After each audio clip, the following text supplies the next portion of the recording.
Hi, I'm Claudia from TRG Arts, the data-driven consulting firm for arts and cultural organizations. This is the second of 3 videos we're bringing you on clean data and segmentation. Is your data ugly? Your arts organization may have slick branding, a whiz-bang website, a top-of-the-line CRM system, and beautiful photos of your productions or exhibitions. But if the data you have on your patrons is dirty, incomplete, or poorly segmented, building patron relationships and loyalty is much harder. That's why data stewardship, the ongoing process of maintaining data for action, is so important. In this video, we'll talk about how to organize and segment your data so it's strategically divided into easy-to-use groups. How does a well-planned and consistent segmentation strategy make your job easier? It will help your organization effectively market to patrons, targeting certain segments for certain offers, and help you understand your patrons' behavior. Once your CRM system can collect the data you need, the next step is to think about your segmentation strategy. You might be wondering what a segmentation strategy is and why you need one. A segmentation strategy is a consistent approach to organizing the patron data that supports your campaigns and analysis strategy. Remember, our goal is sending the right offer to the right patron at the right time. Abraham Lincoln once said, "Give me 6 hours to chop down a tree, and I will spend the first 4 sharpening the axe." The work of developing your segmentation strategy is like sharpening the axe. Take the time to develop your tools, then the work will be easier. Let's start with the basics by first defining what a segment is. A segment is a group of patrons that share common characteristics. These characteristics may include performances they have attended in the past year or particular subscription packages they have purchased. Here's an example. You can think of a segment consisting of 3 components. First, season, which identifies the annual 12-month period in which transactions occurred. This might be 2016. Second, segment type. For example, donor or single ticket buyer. The third part is the segment description that consists of 1 or more attributes that provide further detail of what is included in the segment. These 3 components result in what you can call segmentation schemes.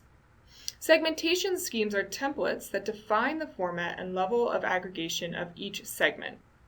A few examples might look like 2015 single ticket buyers for your production of Carmen, or 2016 donors to the annual fund. Your own patrons likely appear in multiple segments. For example, a patron may have bought a single ticket to productions in 2013 and 2014, and also donated to your capital campaign in 2014. To help you determine the segmentation schemes for your organization, think first about how your patrons engage with your organization. What types of purchases do patrons make? This work can't be done alone. Understanding all of the ways patrons engage in your organization will likely require involvement from various departments like marketing, development, box office, education, and others. You will also want to consider how you want your current patrons to engage with your organization in the future. And finally, this conversation should lead you to defining what strategic goals your organization has and how you plan to measure success.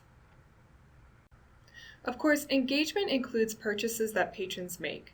Taking that a bit further, begin to think about the specific attributes needed to measure your patron purchase behavior, such as venues, types of packages, and so on. All those details and nuances that might impact how you talk to your patrons.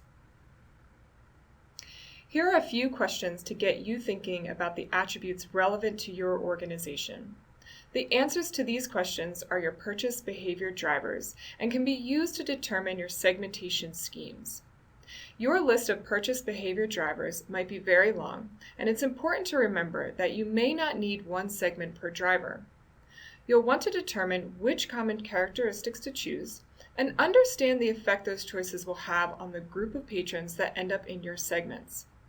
The concept of aggregation can be used to make these choices, and we'll talk about that in more detail in the next video. So, how do you begin to use this type of strategy at your organization? The first step is to identify the drivers at your own organization. What goals are you trying to accomplish with your campaigns? This could be the same list as the one we talked about earlier with a few additions or omissions, or it might be completely different. Next, you need to identify the gaps. Are there any drivers you identified that are not currently captured in your CRM system? For example, if your organization has group sales, but you can't identify them in your CRM system, you may not be able to target this group of patrons. Finally, think future forward. Make a plan for closing any gaps you've identified. Also, make sure your segmentation scheme is not too highly focused on the next campaign you're planning, but instead, try to design a segmentation strategy that will still be valuable and usable next season and the season after that. Systems enable results, but even the most sophisticated systems don't do all the work for you.